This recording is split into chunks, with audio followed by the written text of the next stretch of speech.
everyone. I am the Flying Spooksman. See what I did there?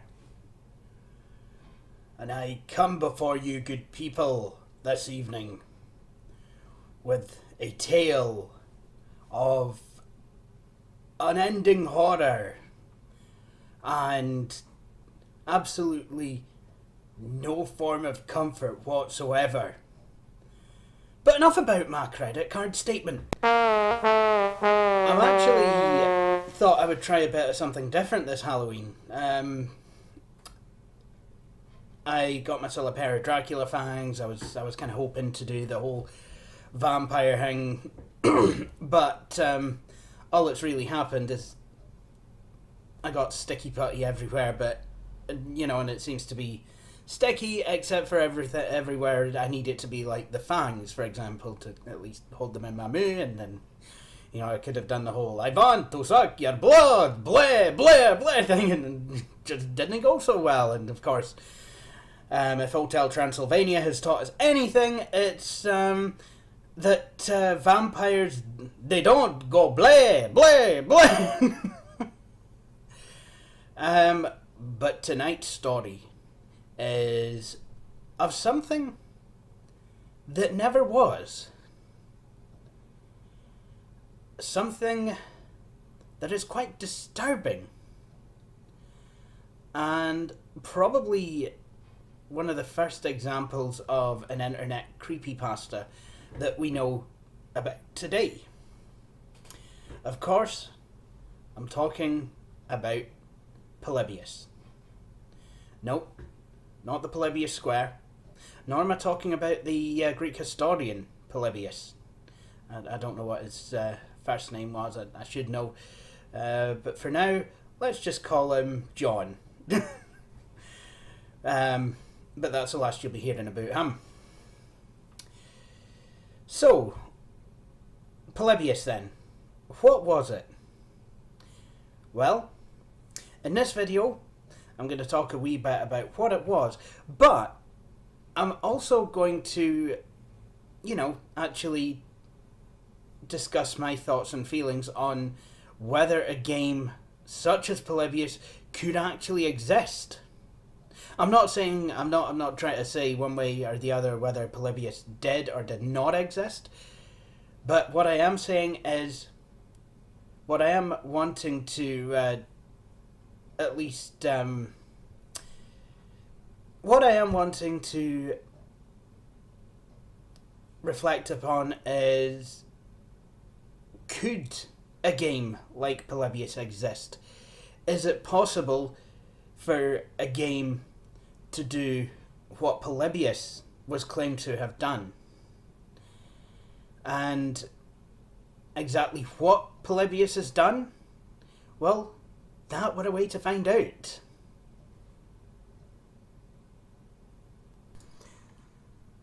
So Polybius then, what exactly is it? Well, it is a fictitious arcade game from 1981 that originated from an urban legend that was actually created in 2000. The original game's actual existence has never been authoritatively proven, but it served as an inspiration for several free and commercial games by the same name. The urban legend is that the game was part of a government-run, crowdsourced psychology experiment with gameplay producing intense psychoactive and addictive effects in the player. These few publicly staged arcade machines were said to have been visited periodically by men in black for the purpose of data mining the machines and analysing these effects. Finally, all of these Polybius arcade machines allegedly disappeared from the arcade market. Polybius is thought to have taken its name from that of the Greek historian Polybius, who was known for his assertion that historians should never report what they cannot verify through interviews with witnesses. Ironic somewhat. An entry for the title was added to the arcade game resource CoinUp on February the 6th, 2000. Now, on the CoinUp website, it does actually say that the article was generated sometime in 1998. However, that seems to be a default date that has been set for all the pages on that website. So, really, take that one with a pinch of salt. The first trace of it, I'm guessing, probably was February the 6th, 2000. The entry mentions the name Polybius and the copyright date of 1981, although no such copyright has ever been registered. The author of the entry claims in the description to be in possession of a ROM image of the game, and to have extracted fragments of text from it, including 1981 Sinus Lotion.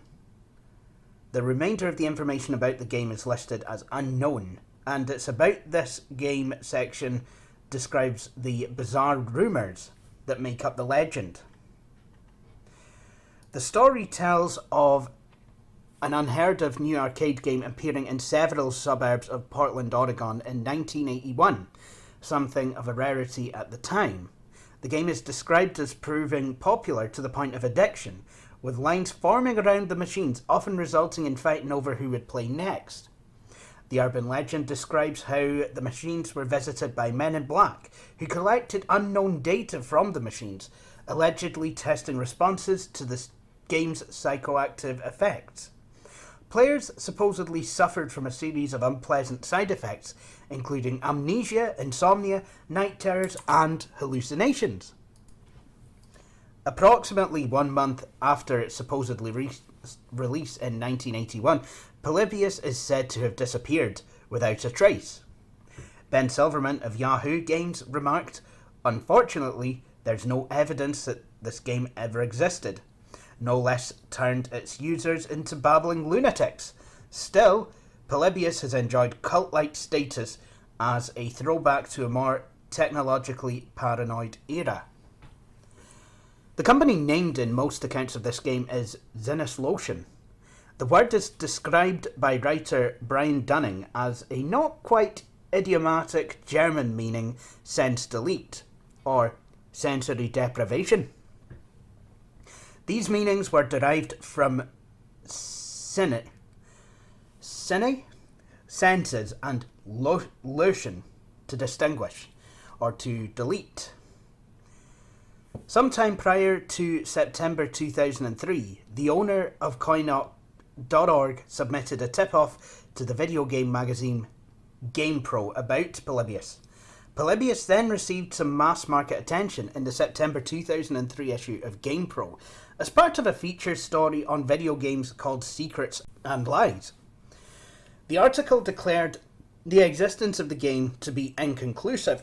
Snopes.com claims to have debunked the existence of the game as a modern-day version of 1980s rumours of men in black visiting arcades and taking down the names of high scorers at arcade games. This led to a hypothesis that the government was hosting some sort of experiment and sending subliminal messages to the players. American skeptic, producer and author Brian Dunning believes that Polybius to be an urban legend that grew out of exaggerated and distorted tales of an early release version of Tempest that caused problems with photosensitive epilepsy, motion sickness and vertigo. He notes that 2 players fell ill in Portland on the same day in 1981, one collapsing with a migraine headache after playing Tempest, and another suffering from stomach pain after playing Asteroids for 28 hours in a filmed attempt to break a world record at the same arcade. Dunning records that the FBI raided several video arcades in the area just 10 days later, where the owners were suspected of using the machines for gambling, and the lead up to the raid involved FBI agents monitoring arcade cabinets for signs of tampering and recording high scores. Dunning suggests that these 2 events were combined in an urban legend about government-monitored arcade machines making players ill. He believes that such a myth must have been established by 1984, as it was referenced in the plot of the film The Last Starfighter, in which a teenager is recruited by aliens who monitored him playing a covertly developed arcade game. Dunning considers Sinus Lotion to be the kind of name that a non-German speaker would generate if they tried to create a compound word using an English to German dictionary. British filmmaker and video game journalist Stuart Brown, after his investigation of the legend's origin, did not find any evidence of the Polybius myth existing until the year 2000, and concluded that Polybius was an intentional hoax made by Kurt Koller, owner of coinup.org, in order to drive traffic to his website. So what kind of legacy has this left? Though the original has never been authoritatively located, several video games have been published using the name Polybius, drawing upon the urban legend as inspiration. The claims made in the urban legend of psychoactive or subliminal effects do not apply to these games. PC game. In 2007, PC freeware developers Arcade Constructors Rogue Synapse registered the domain zinuslotion.com and offered a free downloadable game titled Polybius for the PC. The game's design is partially based on a contested description of the Polybius arcade machine posted on a forum by an individual named Stephen Roach, who had claimed to have worked on the original. Rogue Synapse's Polybius is a 2D shooter resembling Star Castle, with extremely intense graphical effects. It also exactly duplicates the distinctive title screen and font referred to in the urban legend, and is compatible with PCs mounted inside arcade cabinets. As a result, fans were able to create playable Polybius arcade machines using this version, which fueled the popularity of the urban legend. Most people claiming to have found the lost Polybius arcade machine are referring to this game. To complete the illusion, Rogue Synapse's owner, Dr. Estelle Vance, founded a Texas-based corporation bearing the name Zinuslotion, without accents, in 2007. He transferred it to the Rogue Synapse trademark and a newly registered trademark on Polybius. The author does not make any claim that his version of Polybius is the authentic original, stating clearly on its page that it is an attempt to recreate the Polybius game as it might have existed in 1981. But that wasn't the only Polybius game that has been made. Believe it or not, someone actually made a Polybius game for the Atari 2600. Chris Tremue, owner of Lost Classics, is the author of a homebrew Atari 2600 game named Polybius. Gameplay is not claimed to be based on the original game, and the author expressed doubt that the Atari 2600 hardware would be able to emulate anything close to the claimed original arcade game. It is a simple crosshair-based shooting game, resembling Star Raiders, except that occasionally the screen flashes subliminal message such as death, pain, and suffering. He marketed the game on October the 5th, 2013 at the Portland Retro Gaming Expo as a limited run of 30 cartridges. In 2016, Lamasoft announced a game called Polybius for the PlayStation 4 with support for the PlayStation VR. Polybius was added to the PlayStation Store on Tuesday, May the 9th, 2017. In early marketing, co-author Jeff Minter claimed to have been permitted to play the original Polybius arcade machine in a warehouse in Basingstoke, in England. He later acknowledged that the game was inspired by the urban legend, but does not attempt to reproduce its alleged gameplay. Well, we all know that that's a load of bull, because the only person to have actually played that game is the Angry Video Game Nerd, obviously. In popular culture, Polybius machines have appeared in the background of arcade scenes on television shows and in other media. In the 2006 episode of The Simpsons titled Please Homer, Don't Hammer Him, a Polybius cabinet appears in an arcade full of outdated arcade machines from the 1970s and 1980s, bearing a single button printed with the words of property of US government. The game also appears in the background of 2 episodes of the 2014 television show The Goldbergs, and a poster advertising the game is present in the local theatre. In the comic Batman Inc. No. 1, 2012, on a t-shirt and Vertigo's 2008 House of Mystery series and is a central theme in the 4th episode of Season 1 of the sci-fi series Dimension 404. The Polybius legend is an integral part of the plot of the Doomsday Arcade, it is thought, a video series hosted by Escapist. It is also used as part of the plot set up in Armada, a novel by Ernest Cline. So that is the legend of Polybius. But there's something else that I did find when I went back to look at the coin-op page for Polybius. The Wayback Archive probably took me to a post-2009 version of the page, which has the wee notice on at the end of the article about the game saying, "Quick update. We just wanted to go on record here that Stephen Roach is full of himself and knows nothing about this game. We have it on good authority. No, Polybius is not a Tempest prototype. No, Polybius is not a vector game. Does the title screen look vector? No, well, actually, it doesn't. It does not. We've recently received some new information about the game. Today's May the 16th, 2009, and yes, one of us is flying to the Kiev, Ukraine area tomorrow.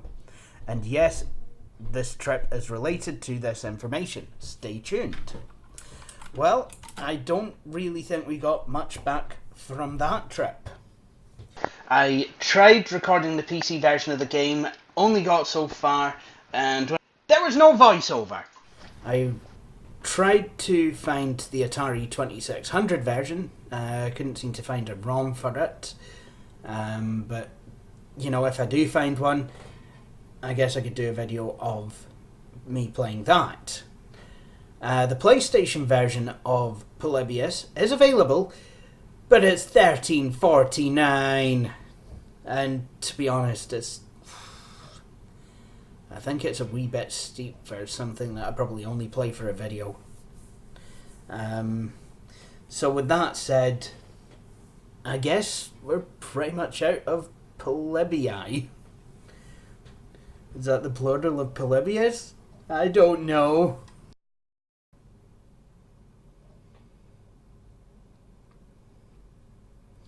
So I guess that wraps it up for this year's Halloween special. Not that it was really much Halloween or anything like that, but that really was quite an interesting thing to learn about. I know a few people have been doing Polybius videos this year.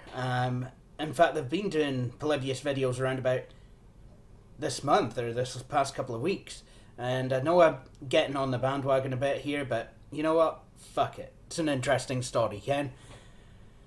So, just before I go, let me leave you with this. When I was a kid, they always said, don't look in the mirror after midnight on Halloween, because you'll see a monster. Now, let's aside the fact for a moment that whenever I look in the mirror, I see a monster, no matter what time of day or what time of year it is. What do they mean, exactly? After midnight on Halloween. Don't look in the mirror because you'll see a monster. That's all very well and good. But after midnight on Halloween, it's no longer Halloween. It's in fact November the 1st. Halloween's over. So, what's all that about? Is it actually midnight? Is it actually midnight after October the 30th that I should have been worried about? You know, don't look in the mirror after midnight on October the 30th. I mean, I know after midnight it's supposed to be really, really scary and what have you, but think about it. I've just ruined that. But it's just been something that I've been thinking about, like, recently. I don't know why, but hey, there you go.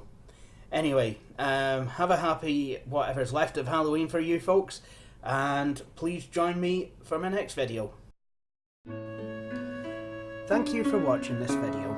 If you enjoyed it and would like to see more, please consider subscribing to the Flying Scotsman YouTube channel. If you're looking for more things The Flying Scotsman, you can also follow the Flying Scotsman YouTube channel Facebook page and follow me on Twitter. To see my latest video, click on the link within the browser window. In the meantime, thank you for watching, and please do feel free to join me for my next video. Cheery bye.